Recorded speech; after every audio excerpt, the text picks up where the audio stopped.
The Egyptian god cards are Yu-Gi-Oh's most iconic trio. These powerful monsters were the entire focus of the Battle City arc, and if you ask anybody about Yu-Gi-Oh, they're gonna recognize the Egyptian gods. But as powerful as they were in the anime, you might be wondering, have these cards ever been good in real-life competitive Yu-Gi-Oh? And surprisingly, the answer is kind of. Today we're gonna dive into the history of Yu-Gi-Oh to take a look at the times that the Egyptian god cards were playable on paper. These cards were first introduced in the Battle City arc Season 2 of the anime in 2002, and fun fact, the first English printings of the Egyptian god cards were released in a Japanese video game called Yu-Gi-Oh! Duel Monsters International Worldwide Edition. And even though they were in the English language, these were still technically OCG cards. And they were not actually legal to play in the physical card game because they didn't have any effects, and these cards were colored differently than actual Yu-Gi-Oh! Cards, with Obelisk being blue, the Winged Dragon of Ra being yellow, and SLIFER the Sky Dragon being red, just like in the anime. Now, a little over a year later, they started porting the Egyptian god cards to the TCG, with the Winged Dragon of Ra being packaged in the Xbox game called The Dawn of Destiny, SLIFER the Sky Dragon being bundled with the anime-manga version of Yu-Gi-Oh! Pyramid of Light, and Obelisk the Tormentor being included in the Shonen Jump magazine. And just like the OCG counterparts, none of these cards were playable because they were colored and didn't have any effects. They also had the Divine Attribute and the Divine Beast typing, which was the first of its kind in the game. While Obelisk the Tormentor had a 4,000 attack and defense, SLIFER the Sky Dragon had an X00 to denote that it would change based on the controller's number of cards that they had in their hand, and the Winged Dragon of Ra had a question mark for both its attack and defense. But it wasn't until 7 years later when they finally decided, you know what, we're gonna try and print playable versions of the Egyptian god cards so players can actually try to duel with them. And in the January 2010 version of the Shonen Jump magazine, they included a playable version of the first Egyptian god card, Obelisk the Tormentor, featuring a unique custom artwork hand-drawn by Kazuki Takahashi himself. Now, they attempted to translate the anime effect of Obelisk to a playable card form that wouldn't be too busted, but it ended up being kind of inferior. Just like the anime, these gods would require 3 tributes to normal summon, and neither player could negate the summon of Obelisk with something like a Solemn Judgment or a Solemn Warning. He also had built-in protection that when he was normal summoned, your opponent could not respond with something like a Torrential Tribute or a Bottomless Trap Hole to try and get rid of him upon the timing window when he's actually summoned. And with this in mind, Obelisk can be really difficult to deal with, which is why I thought I'd ask Seto Kaiba himself how to best defeat Obelisk. And this is made easy with today's sponsor of the day, POLYBUZZ. POLYBUZZ is a free and unlimited AI chat platform with over 20 million unique characters, including Seto Kaiba, who immediately tried to roast me. Kaiba, how the heck do I defeat Obelisk? Obelisk? You really think you can beat the most powerful monster in Duel Monsters history? No, but I guess I could ask Yugi instead. Maybe he'll be a little nicer about it. Hi Yugi. How do I beat Obelisk? You need a really powerful monster and some good cards to defeat Obelisk. It's not going to be easy, but it's possible. You have to believe in your deck and your strategy. Okay. That's all the motivational support I think I needed. And if there's a character that's missing, you can create your very own from scratch. So yeah, let's just pick this not-so-candid photo of myself, load it in, type up a little biography, pick an image style, and then hit generate, and it's gonna generate some avatars. Ooh, these look kind of, wow. Yeah, that definitely looks like me, all right. Hi, Squiddy, I'm you. No, you're not. You're a clone. Nah, bitch, I'm the real Squiddy. I'm the OG. So if you guys want to talk to your favorite characters from Yu-Gi-Oh, another anime, or any other character really, use my link in the description below to download the POLYBUZZ app. And you can also use my unique promo code to unlock some premium features. But arguably the strongest effect in its text was the fact that it could not be targeted by any card effects. Now, this actually becomes relevant later on. And just like in the anime, when a player would reborn a god card with something like Monster Reborn, it'd be sent to the graveyard during the end phase when it's special summoned. And last but not least, they gave Obelisk the anime effect where he can tribute 2 of your other monsters to destroy all of the monsters on your opponent's field. So it gets a Raigeki-esque nuke attack, but they gave it a restriction where he cannot attack during the turn that you use the effect. So yeah, not quite anywhere near the infinite attack value that they gave Obelisk in the anime when he actually tributed 2 monsters. Now, upon its release, this card was obviously not very playable in real life Yu-Gi-Oh because it required a heavy resource investment. You obviously didn't want to tribute 3 of your monsters to summon a 4,000 attack beat stick. Even by 2010 standards, that was heavily power crept. But some players did try to experiment with it in a deck like Frog Monarch, where you can actually get a bunch of frog weenies onto the table for tribute fodder for Obelisk. But surprisingly, in one particular format, there was a time where Obelisk was seen in some regional topping deck lists. Yeah, I'm talking about 2013 Dragon Ruler Spellbook format, when these 2 powerful decks did dictated the entire format. And in the Dragon Ruler mirror match is basically a battle of attrition to see who can spawn a bunch of dragons and then XC summon with them, outgrinding the opponent before swinging for game. And it just so happened that the entire XC's toolbox at the time targeted for removal. Cards like Mecha Phantom Beast Dracosack would have to tribute a Mecha Phantom Beast monster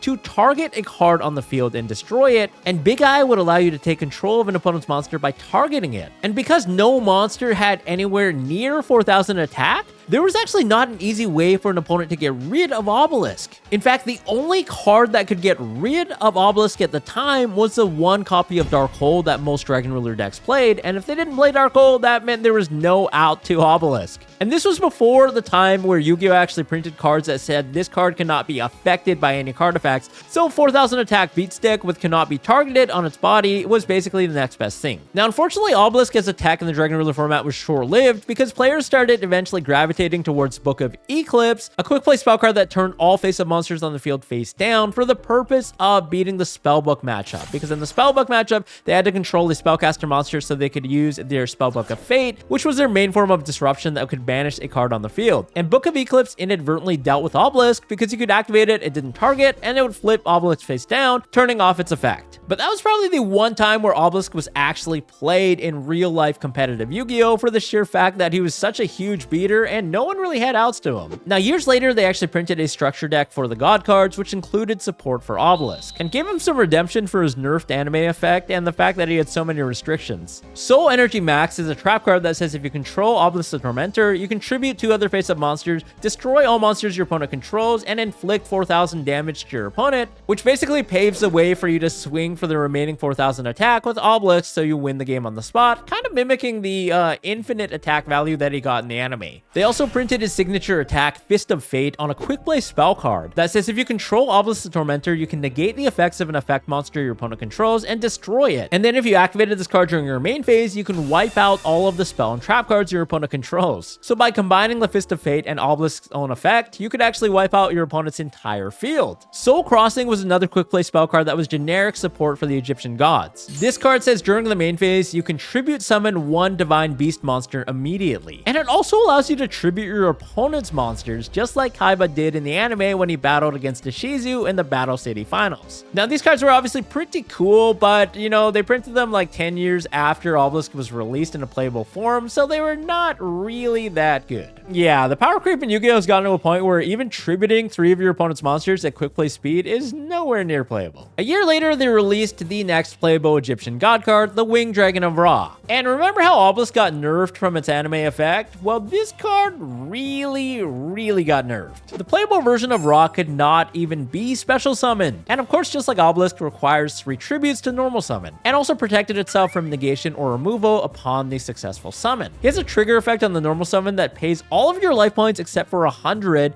and then makes them gain attack equal to the amount of life points that you paid, which is not that good because beat sticks in Yu-Gi-Oh! Have never traditionally been that good. Also, this requires 3 tributes. He also had a secondary effect that was very counterintuitive to his first effect that says you can pay 1,000 life points and target a monster on the field and destroy that monster, which is a far cry from the anime version of the Winged Dragon of Ra, who was unaffected by other card effects, in addition to some other crazy, quirky anime effects that they seem to invent on the spot. So needless to say, the Winged Dragon of Ra in a playable form was nowhere near playable. I mean, they could have printed this card like 10 years before and it still probably wouldn't see any play. The card itself had no real protection, unlike Obelisk, who couldn't even be targeted by card effects. I mean, they could have at least given this card that effect, but nope, it was literally a sitting duck that could be destroyed really easily. But with all that in mind, there was actually one particular gimmick to the Winged Dragon of Ra, and that's the fact that they released the spear form of Winged Dragon of Ra, called the Winged Dragon of Ra Spear Mode. Just like the Winged Dragon of Ra, it requires 3 tributes to normal summon, except you can tribute monsters on either side of the field. So this card wasn't used in an Egyptian god deck, but was actually a favorable side deck card for a lot of players to remove their opponent's board. Much like how Lava Golem could tribute 2 of your opponent's monsters, the Winged Dragon of Ra Spear Mode tributed 3 of their monsters. So all of a sudden when you went first, you would have to think on how you wanted to sculpt your end board, because if you put up too many monsters, then your opponent could tribute summon it with a giant chicken egg. This card was extremely useful to getting rid of multiple problematic monsters,